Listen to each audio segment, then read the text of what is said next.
आज आपण बनवूया लिंबाचे गोड लोणचे. चला तर बघूया.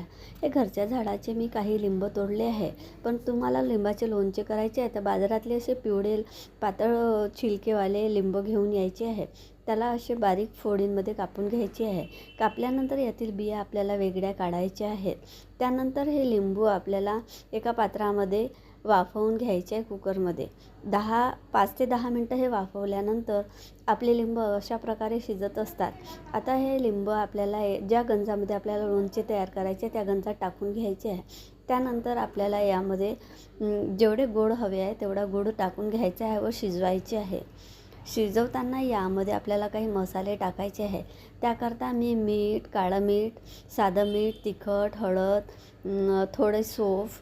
आता हे लोणचे आपल्याला व्यवस्थित संपूर्ण मसाले टाकून शिजवून घ्यायचे आहे. हे बघा, अशा प्रकारे गुळाचं पाणी सुटत असते. आपले लिंबू ऑलरेडी शिजलेले आहेत आपण कुकरमध्ये लावल्यामुळे.